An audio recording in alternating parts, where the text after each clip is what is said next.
Good morning, and welcome to this week's episode of Ask Dr. Murphy. I hope everyone is doing well today. My name is Katie Berg. I'm a research study coordinator with the Havey Institute, and I'll be leading today's discussion. I'd like to welcome and introduce Dr. Robert Murphy. Dr. Murphy, how are you this morning? I'm doing quite well, thank you. Dr. Murphy is the executive director of the Havey Institute for Global Health and the John Philip Fair Professor of Infectious Diseases here at Northwestern's Feinberg School of Medicine. He answers your COVID, public health, or infectious disease questions each week here on Havey's Facebook page. Today, Dr. Murphy will be answering a viewer-submitted question as well as addressing the latest headlines and U.S. COVID statistics through today, February 15th. We invite you to submit any questions you have down below in the comments or via any of our social media linked there as well. Starting with the U.S. COVID statistics for this week. Average new hospitalizations per day, 2,967. In 2023, the same week, we saw 3,788. Average COVID deaths per day, 110. In 2023, the same week, 377. 2023 COVID vaccine uptake for adults is 21.9%, those 65 plus, 42%, and children, 12.2%. Dr. Murphy, your reactions to those numbers? They're leveling off or going down a little bit. That's good. So we're getting towards the end of the respiratory season, which will pretty much ends in late March. You know, as spring breaks comes out at the beginning of spring, it really goes down. This happens every year for flu, RSV, and now for COVID. Now, COVID can come back in the summer, but it also is in the winter. And COVID is pretty much the most severe one of these three. So the numbers are flat or down. The death rate has come down, which is good. So that this is the impact from actually more like December, because it takes many weeks to get that sick and pass away. I think a little bit of good news here is also that the new COVID vaccine, which works quite well, is up to 42% in the people who are 65 and older, who are at most increased risk of having a severe outcome, hospitalizations or dying. So that's getting close to 50%. You know, let's be practical here. That's a reasonable goal. And, you know, these are the people that are really going to do the best. As far as getting the pandemic or the epidemic, whatever you want to call it now, under control, you got to get all the adults up there. And that looks like it's not working. About 22% of people have taken it. Why? I don't know. You've got a lot of options. You've got the mRNA vaccines with Pfizer and Moderna, and then you've got the Novavax vaccine, which is kind of the traditional method of making a vaccine. You know, it's the uptake has just been up. People putting it in the rearview mirror now, and that's unfortunate because so many people have gotten sick lately, whether they've been vaccinated or not. But if you are vaccinated, you do better. So that's the way it goes. Mm-hmm. And sticking on the topic of vaccination, we had a question submitted from a longtime viewer and subscriber. So thank you for watching and thank you for submitting your question. Their question was, why isn't the COVID vaccine available in doctors' offices? Well, it can be now because the emergency is over and the vaccine can be sold and whatever. But it's confusing to pay for it. Medicare, Medicaid, and uninsured can get it. You got to jump through some hoops. And then there's the storage capacity. It's got to be frozen at a very cold temperature. So a lot of doctors' offices don't have that capacity. And then if you break a multi-use vial, you've got to, the whole thing is, you have to use it that day. Now, Novavax vaccine is much easier to store. So, you know, I would think for a doctor's office, if it was a busy office and you want to give a lot of this out, which would be a great idea, so that, you know, if a patient comes in to see me and I can't give them the vaccine, I say, well, go to the pharmacy and get it, which is great. They can go to Walgreens or CVS and get the vaccine. But, you know, that's yet another step, another stop. It'd be much better if you were talking to a patient and say, look, you're going to benefit from this. I'll give it to you here. So I can do it now in a hospital outpatient clinic. My hospital now does provide this, and that makes a big difference on the public health side. So anyway, but that's the reason. Cost and storage. The pharmacists, don't even like anything that's expensive or hard to store. I mean, it's you have to have the volume to really keep this up. And I think we're just going to have to live with the way that it is right now.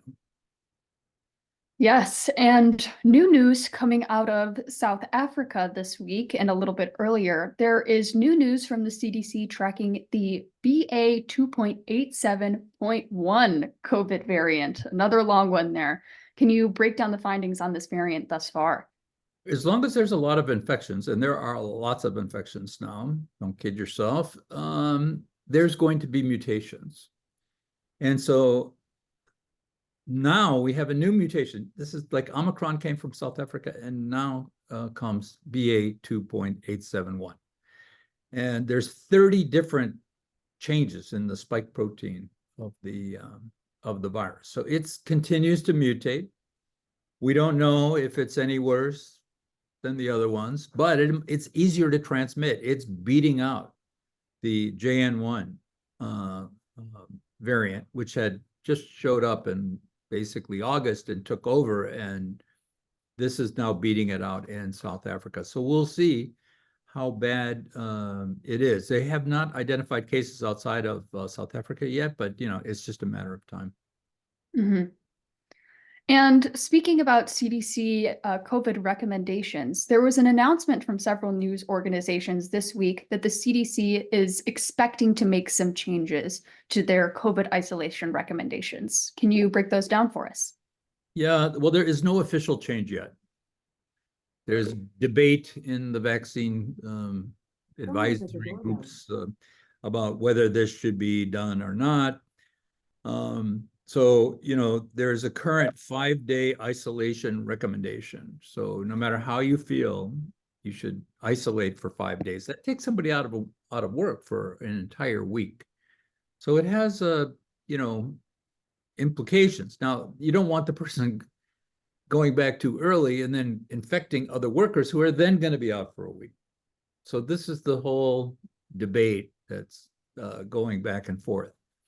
Now, Oregon and California just decided they're going to do it on their own. And if your fever has gone and you're feeling much better, not 100% better, but much better, you don't have to do this isolation anymore. Or you do the isolation until the fever's gone and the symptoms have almost resolved. Not completely resolved, but almost. So that was kind of a surprise. Those are very health conscious states, and they believe in the whole process and everything. And so the CDC is thinking along those lines as well, but they have not made the formal recommendation. So it remains to be seen. The current guidelines are in place. So 5 days of isolation, another 5 days with a mask, and you should be okay, even if you don't have any symptoms.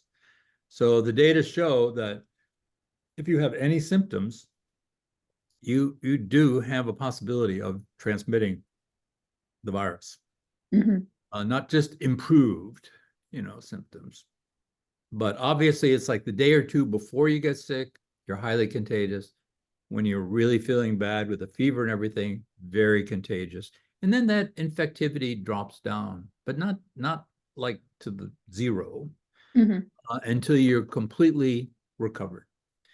So that's what this is all about. We want to be as least disruptive without spreading this thing as possible.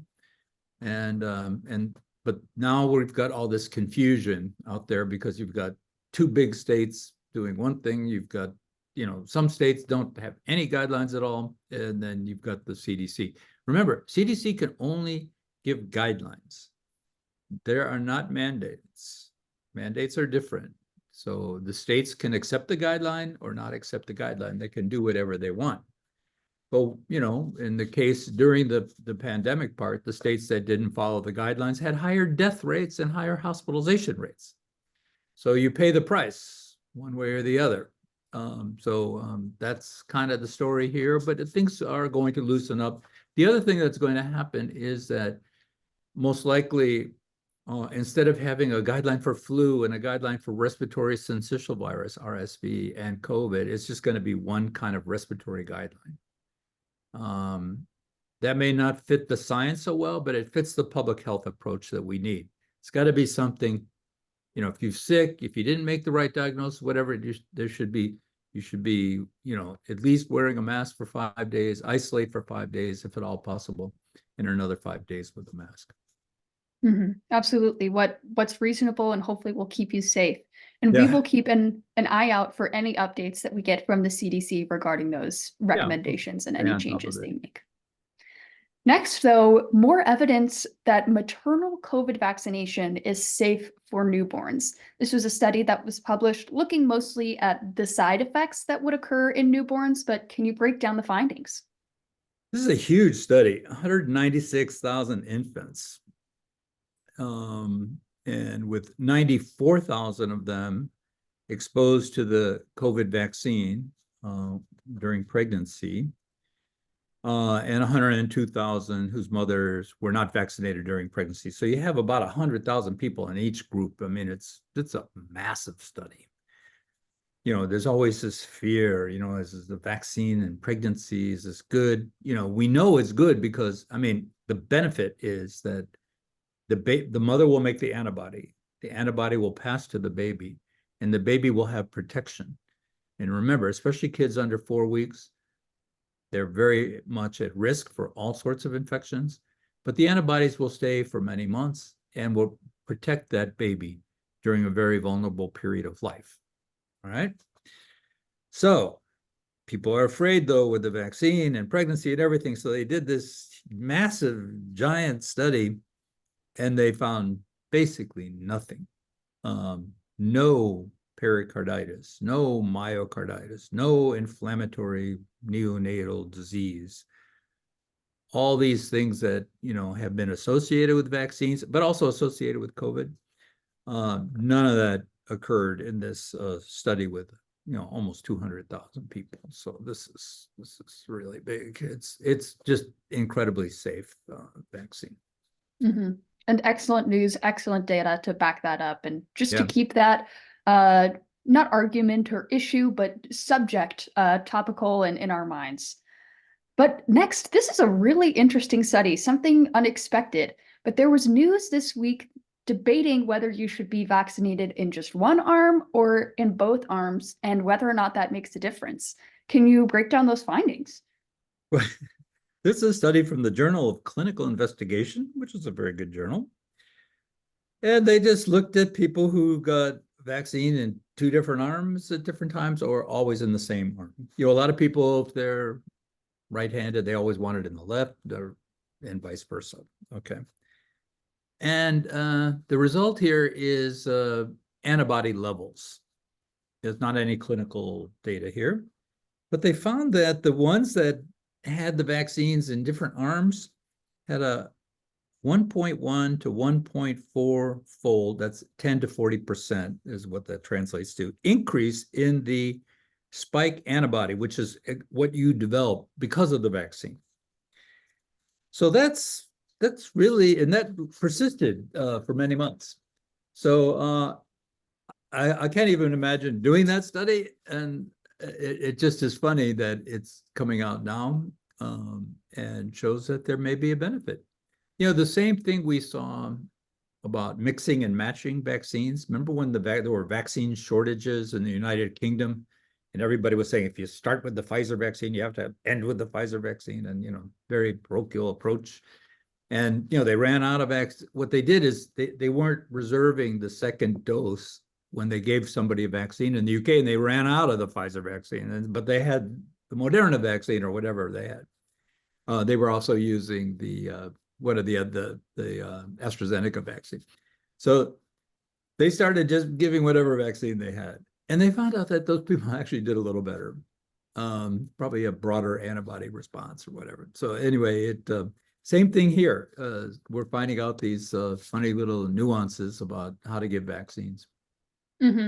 And that's not to say that this will inform every vaccine you or a loved one gets for the rest of your or their lives, but it's just interesting scientific facts to, look more We into. can't say that. Maybe we should, where you have to have two vaccines, That's But it's true. just an interesting phenomena that, it's worthy of different study with different vaccines.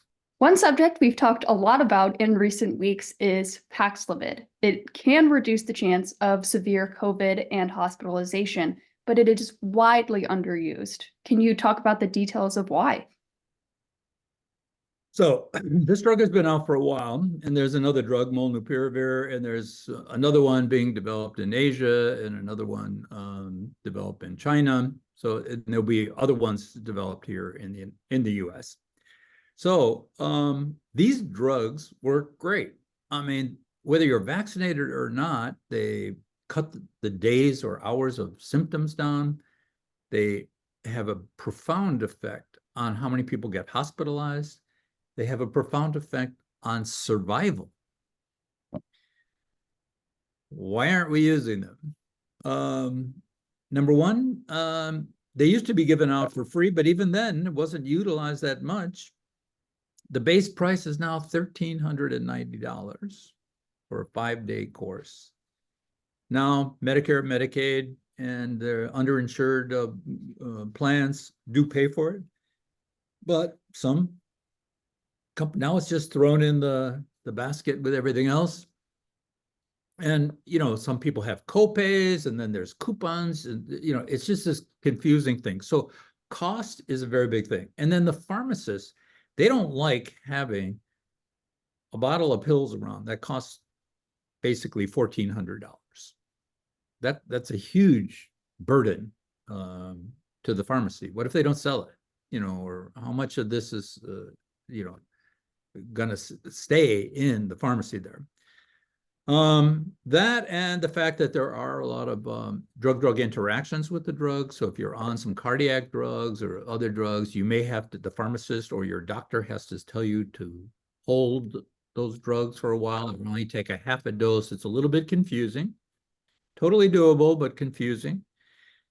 And there's just a lot of people that is just not on the radar screen. I have the most common question I get now is, should I take Paxlovid or should I do it? My doctor said I didn't need it because I feel fine, even though I'm 65 years old or whatever. And this is just not the case. All right. You can't tell by looking at somebody or knowing somebody, especially if they're older, whether they shouldn't take it or not. This is just ridiculous. I mean, this is not scientific. And then the pharmacists, a lot of them have been also very passive aggressive with, they don't want to keep it in the pharmacy. They, it's a pain to deal with. And all this is bad. And so it's incredibly underutilized. And, the whole mortality, I mean, we're talking still 110 people dying per day. Most of them never took Paxlovid. Even though they were sick. So hopefully we could have a better plan here, but we can blame it. We can't really blame it on the price because it was never utilized that much when the pills were all purchased by the US government for about half the price that it's being sold for now. All right. So, we just really, we don't understand why it's so underutilized. We have to learn more about the messaging here, and people should realize if you're 65 and older, or you have any underlying disease, any underlying heart disease, or any underlying cancer, whatever, anything, you should be taking this because this COVID is a nasty disease that can kill you or land you in the hospital. And speaking of adverse effects from COVID, there was another study that was just released detailing the risk for chronic fatigue for those who have had COVID versus those who have not. Can you break that down a little bit? Yeah, as we study this even more and more, we find all these interesting facts. Chronic fatigue syndrome is a real disease. It's predominantly, or 2/3 to 80% in women, but men get it too, and it's debilitating. And some people can't work because of them. We don't know what causes chronic fatigue syndrome. It's been studied. There's been congressional mandates to study it. I mean, it's really can be devastating. So COVID also has long COVID that we've talked about a lot. And chronic fatigue syndrome is 4 times higher in people who've had COVID recently. So it's just another mystery as to why that happens. And it's just another reason to try to not get COVID, stay up with your vaccines, take a treatment like Paxlovid if you're eligible for it, and try not to get these long-term complications because they're debilitating. Mm-hmm. And we will keep an eye on this subject for any more publications that come out and keep you updated. But moving on to a new antiviral, you did briefly mention this. There is an antiviral COVID drug coming out of Asia going through testing right now. Could you tell us a little about it? Yeah, this is ensitrelvir. It's out of Japan, South Korea, and Vietnam. Big study was done. Another antiviral drug, study of 1,800 patients, and they had improved symptoms faster. They got better quicker. We don't have the hospitalization or mortality rate in this study yet, but they're on a fast track for approval and in Asia as well as here. There was another drug we talked about that was also developed in China showing the same thing. Mm-hmm. And We'll see along more. with the Paxlovid and the now looking at the high prices Well, that we're there's no seeing, it's good to competition, have more really. competition. Yeah, this will be good. Mm-hmm. Now, moving on to something that is new to me. There was a warning recently from the Pan American Health Organization, PAHO, about rises in oropouche fever. Can you tell us about what this fever is? Well, to be honest, I didn't know about this before, but apparently it's very similar to dengue. We've talked a lot about dengue. You get fevers and aches, pains. You get it's very debilitating, and they're seeing it in parts of South America, like Brazil, Peru, and the like. And it's spread by a midge or a mosquito. And they turned out they did a study in Manaus, one of the big capital cities in the Amazon region, and they found that 30% of the people had antibody to it. So it's a big problem there. Yeah, very big and something just to keep our eye on. If you're traveling to any of these areas, make sure you check out, the CDC's website and see the travel risks. Make sure you're protecting yourself and aware of what is around you. But lastly, this was a bit of a shocking story for me to see. Earlier this year, an Oregon resident was diagnosed with the plague. Can you tell us about this? Well, turns out we have about 7 cases a year in the United States, and this one popped up in Oregon, with a person who hadn't traveled anywhere or anything like that, and they think it was actually spread to them by a cat that they had that was ill. So they didn't think the community was really at risk or anything for it, but it just highlights that, strange diseases can just pop up. Usually we see these plague cases in the southwestern part of the United States, but Oregon is just west of the United States. But anyway, it is potentially lethal, so we've got to be careful with it. Absolutely. And I know just for myself, I heard the bubonic plague and my brain was just ringing with fear about what that could mean. But can you just break down the fact that we can treat these things now? Oh, yeah, right. Yeah, so risk is much lower for a gigantic world pandemic plague of this sort. Right. All righty. Well, thank you. On that note, I'd like to say thank you, Dr. Murphy, and thank you to all of our viewers for joining us this week. We appreciate you breaking down all of the headlines, COVID statistics, and answering our viewer-submitted question. Thank you very much. Have a good weekend. Have a great weekend, everyone. If you have any questions, please feel free to submit them down below. We'll see you next week.